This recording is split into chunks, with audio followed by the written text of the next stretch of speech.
Hey, spread the word before the damn Tea Party.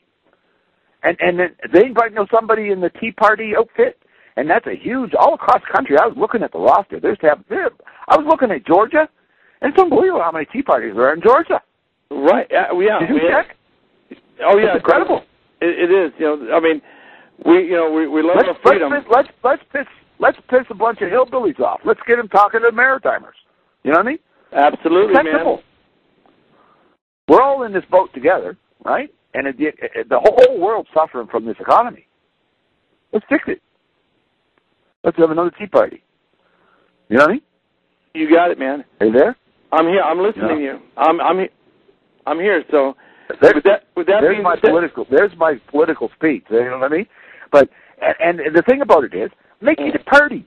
Find some fun in it. You know what I mean? And if you read some of my letters, don't you notice how I crack jokes with the smiling bastards? Notice I have no respect for them? You must have read some of my words, eh? Oh, yeah. I mean, and I'm still not done. Yeah. But you notice I don't even hesitate to call them names. And you notice nobody has sued me? I put it in writing. I send it to their friends. You know what I mean? How can a man get away with that? Maybe I'm right. You know? Well, I know you're right. I've seen the document. But the listeners all they've heard is this guy that's interesting talk to you for an hour. That's all they know so far, right? You got to put yourself in the shoes of the listener. Well, David, I'm going to get this. We're going to wrap this up right here, and I am going to get this up on my loop, my little dedicated, my little player on the Freedom First radio loop. And David, I'm going to wrap it up right here. People, you've been listening to David Amos. If you're listening to this broadcast now, don't forget to visit our site as well, freedomfighterradio.net. And if you're listening to this and it's the eve of the 4th of July, we will be on tonight with the Jag Hunters as they take on the White House traitor, Barry Soetoro, Barack Obama, as they present criminal charges formally being filed against Obama. And don't forget, Take Back Washington Radio tonight, 6 p.m., 7 p.m. Eastern, as they bring on the men behind the movie Uncivil Liberties. With that being said, David, I appreciate you taking the time out, and we're going to wrap this up here. This has been a recorded interview due to David unable to do it live tonight. I hope you enjoyed it. And, David, I hope in a few months we can be talking to you again. Yeah, do me a favor. As soon as you make the MP3 file or whatever, yes, sir, flip me a link to it so I can download it to have it for my records. I sure would do that. Okay? Just all right. Flip me the link and I'll download it. And better be looking at it than for it, if you know what I mean. I got you, man. Well, what the mainstream media won't touch. Now sit back and prepare as we take on the enemies of our sovereignty and freedom. Welcome to Freedom Fighter Radio. And good evening, people. As Plains Radio makes new breaking ground tonight, our guest tonight is live on the line right now from Austria, Jan Burgermeister. We're also joined with Alexander S. Jones.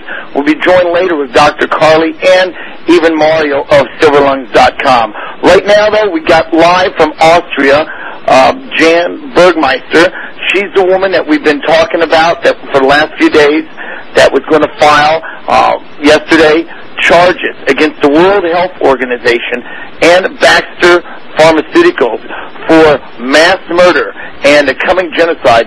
And also, I believe charges were to include the President of the United States, Barry Soetoro, a.k.a. Barack Obama.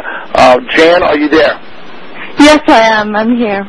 Okay, well, welcome to Speaking Out on America. I appreciate that you called me earlier this morning on my cell phone. You have a lot of information. Let's get right to it, Jan. Yesterday was a historic day. I understand you filed or are in the process of filing charges against the World Health Organization, Baxter Labs, and possibly Barack Hussein Obama. Tell us about why and what's going on, Jan. Well, I've already filed charges against Baxter, the pharmaceutical company. I did that on April the 8th, and I just heard that the police are investigating the case in Austria where they released bird flu virus.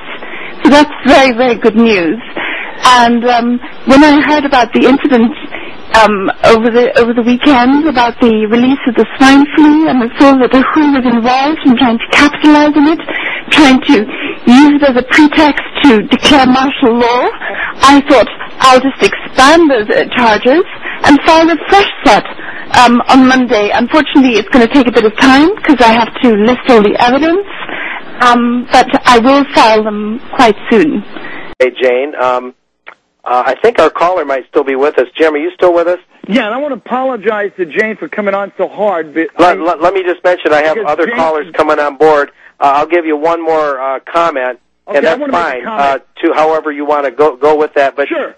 Keep it brief, and so I can keep things rolling. But I appreciate you hanging on. Go on. Dr. Carly is the one that said she personally opposes armed resistance, and she was telling me that was Jane Bergmeister's position, and I will go on the record for that. And I think not Jane then, but Dr. Carly, that I personally, I'm quoting her. I think Dr. Carly is a fraud, and she's giving us truth, but it's like propaganda. It's like 98% of the truth with 2% of the poison and everything. There's no good in giving us all the information about forced vaccines, and they're going to do it. It doesn't matter what we do in the courts. That's not going to stop it. The only thing that stops it is if they know that our liberties will be protected with an armed resistance, and that's exactly what Jefferson said. No nation can preserve its freedom or liberty unless the rulers are reminded from time to time that the people possess the spirit of resistance.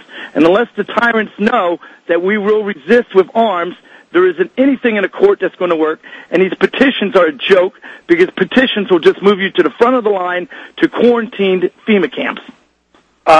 Okay, Jane, if you want to briefly address that, that's fine. And we have another caller, but if you want to just kind of segue off of that into the next caller, if you want to address that, go ahead. Can I just say I personally have a great deal of respect for Dr. Carly and what she has done in making people aware of the dangers of these vaccinations. She sort of stood out alone in that cause for a long, long time. Her position is that if enough people know what's going on, they will all refuse. And if enough people say no, there will be no need for armed resistance because there will be nobody trying to force them to take the vaccination, or not enough people. And I think that's a very valid position. Well, what I would add is David from Canada, Ann. Are you out there, David? Yes, sir, I am. Thanks for slipping me in there. Yeah, Jane, I've got just a couple of minutes. I want to make the most of it, so fire away. Jane, you remember me, don't you, David Amos? Yes, I think so, yes. I spoke on Bill Deagle's show, and right afterwards, Alexander Jones introduced himself to me in early April before the swine flu was even an issue. Right. And then at the end of April, you and I and Alexander Jones and Jim, Freedom Fighter, were included with about 8 people in an email exchange. Right. Recall those days? Right? Yep. Well, what about it? Well, Jane and I know a lot of things that a lot of folks don't. It was before Bill Deagle or True Odd or Dr. Carly entered the picture in our email exchange. Okay, and what about it? Well, Jane's heart's in the right place, and most importantly, so is Dr. Carly's. I heard Jim kind of putting Dr. Carly down a bit. Yeah. Mm-hmm. I felt it important to speak up for a friend.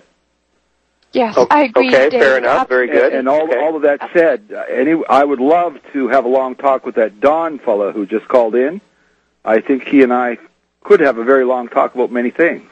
You know, just a couple fellas sitting on a stump. Right. Also, Elizabeth Book. I think she's a very good soul. And the thing about it is folks got to put their petty differences aside and look at the bigger picture and quit this infighting and look who the enemy is. And I think we know who that is. You know who. Who's on first? Yeah. And who did this or who did that is simply irrelevant. Taking on a whole new meaning to say that. Don't take the shot. Now, that's all I have to say about it. But Dr. Carly has been the one screaming about vaccinations long before this was ever an issue. Yeah, I think don't take the shot would be the bottom line, regardless of what one may believe about just how deep this runs, what sort of plot it might be, whether you totally think it's a depopulation plan or not. I think that even just for safety's reasons, of one and one's children and one's loved ones, and just to not let this become a profit bonanza for certain select companies. For those reasons alone, don't take the shot.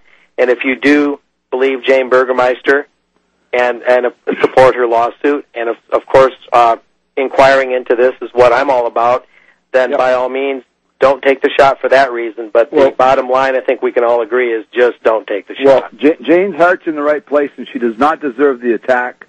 Nor does Dr. Carly. And one rule that got me this far in life, and I'm barking at 60, is when in doubt, don't do it.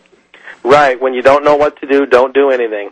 Yeah. And thanks for putting me on. And Jane, talk to me sometime. Thanks. Call me sometime. I will. Okay. Thank you, David. A voice of reason and a good way to end this, Jane.